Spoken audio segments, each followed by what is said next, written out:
नमस्कार। ये कहानी है बिहार के बरबीघा विधानसभा सीट की।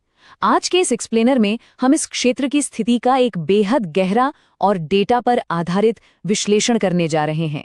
ये कोई आम राजनीतिक बहस नहीं है, ये एक व्यवस्थित सटीक ऑटोप्सी है, जहां हम समझेंगे कि आखिर जमीनी हकीकत क्या है और आंकड़े क्या कहानी बयां करते हैं।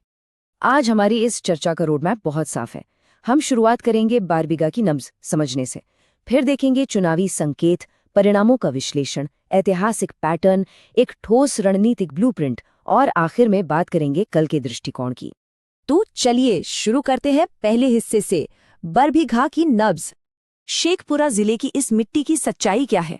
यहाँ करीब 2,32,000 मतदाता हैं और ध्यान दीजिए 82% से ज्यादा आबादी पूरी तरह खेती और किसानी पर निर्भर है। इसका सीधा सा मतलब ये है कि यहाँ की असली ताकत शहरों में नहीं बल्कि गांव की उन कच्ची पक्की सड़कों पर और बूथ लेवल पर बसती है। आगे बढ़ने से पहले एक बात बिल्कुल स्पष्ट कर दें, जब हम ऐसी मिट्टी और आबादी का विश्लेषण करते हैं तो हमारा आधार भारतीय संविधान के मूल्य होने चाहिए, मानव गरिमा, सूचित सार्वजनिक संवाद और एक बेहद गहरी लोकतांत्रिक जिम्मेदारी। ये आंकड़े सिर्फ चुनाव जीतने के हथियार नहीं हैं, ये सुशासन यानी गवर्नेंस का रास्ता तय करने का माध्यम है। अब आते हैं दूसरे और सबसे जरूरी हिस्से पर, 2025 के प्रमुख चुनावी संकेत। यहाँ पहला बड़ा नंबर है 62.09%। जब मतदान में अचानक इतना बड़ा उछाल आता है तो जमीन पर कुछ बड़ा बदल रहा होता है। डेटा स्पष्ट रूप से बताता है कि इस मैसिव सर्च का सीधा फायदा नेशनल डेमोक्रेटिक अलायंस के मजबूत और व्यवस्थित बूथ लेवल नेटवर्क को मिला। दूसरा अहम आंकड़ा देखिए, 25,493।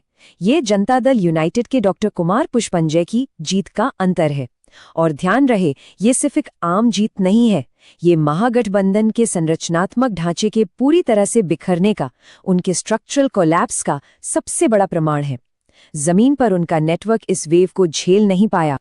लेकिन इन सभी राजनीतिक आंकड़ों के बीच एक और आंकड़ा है जो सबसे ज्यादा चौंकाने वाला और भयानक है, 80%।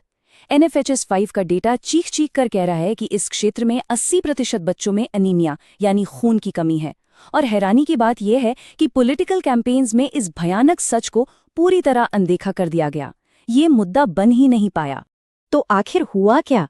तीसरे भाग में आइए इस नतीजे की एनाटमी समझते हैं। यहाँ के सामाजिक ढांचे पर जरा गौर कीजिए। अति पिछड़ा वर्ग यानी EBC यहाँ का सबसे बड़ा हिस्सा है, लगभग 36%।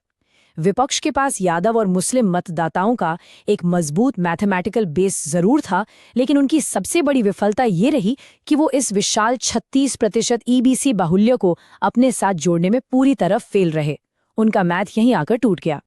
और सिर्फ गणित नहीं, यहाँ का वैचारिक विरोधाभास देखिए। एक तरफ ऐसी आबादी जहां भारी कृषि संकट है और 54% बच्चे कुपोषण या स्टंटिंग का शिकार हैं, वहां विपक्ष ने लगभग 11 करोड़ की संपत्ति वाले एक अमीर प्रॉक्सी उम्मीदवार को उतार दिया। इस अजीबोगरीब वेल्थ डिस्पैरिटी ने मतदाताओं और नेता के बीच एक ऐसी खाई पैदा कर दी जिससे पटना नामुमकिन हो गया। इस वोट स्प्लिट को देखेंगे तो स्थिति और साफ हो जाएगी। यहाँ निर्दलीय बागी उम्मीदवार सुदर्शन कुमार ने लगभग 28,000 वोट हासिल किए। ये टोटल एक्टिव वोटर्स का करीब 1/4 हिस्सा था। विपक्ष इस बिखराव का फायदा उठाने और इन वोट्स को अपने पक्ष में चैनलाइज करने में पूरी तरह नाकाम रहा। ये एक बेहद बड़ी तकनीकी विफलता थी। चौथा भाग, चलिए थोड़ा पीछे चलते हैं। ऐतिहासिक पैटर्न क्या कहते हैं?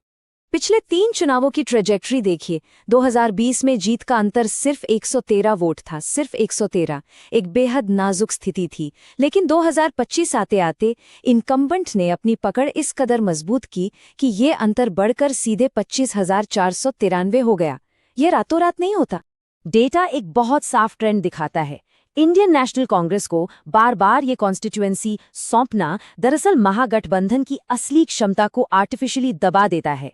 ये प्रॉक्सी कैंपेनिंग की ऐसी संरचनात्मक खामी है जो संगठन की जमीनी ताकत और उनके मत को कभी पूरी तरह उभरने ही नहीं देती। 5वां भाग, तो अब आगे क्या? 2030 के लिए हमारा रणनीतिक ब्लूप्रिंट क्या होना चाहिए?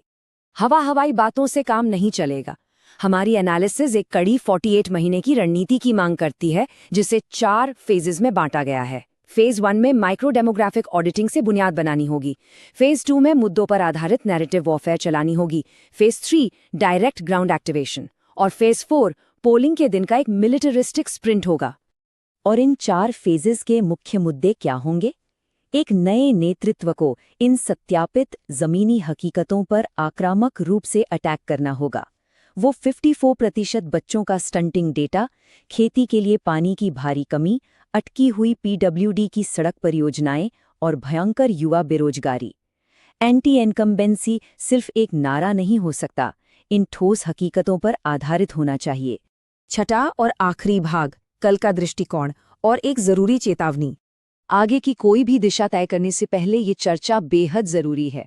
चाहे डिजिटल मोबिलाइजेशन हो या ग्राउंड पर डेटा संचालन, भारत के डीपीडीपी फ्रेमवर्क का सख्ती से पालन होना ही चाहिए। मतदाताओं की प्राइवेसी और उनकी सहमति यानी उनका कंसेंट किसी भी आदर्श राजनीतिक व्यवस्था की बुनियाद है। इसके बिना कोई भी मॉडल या ब्लूप्रिंट टिक नहीं सकता।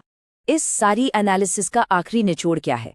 यही कि नेता बनना काफी नहीं है, एक सच्चा जन केंद्रित नेता बनना पड़ेगा। For anyone wanting to become a people-centric leader and uplift their constituency, get in touch with blueprintstrategies.ai at mgr@blueprintstrategies.ai or call 080-4204-1602. Purpose beyond politics. सवाल अब सीधा सा है, क्या 2030 का चुनाव वही पुराने तरीकों से लड़ा जाएगा या जमीनी हकीकत के एक बिल्कुल नए ब्लूप्रिंट्स पर?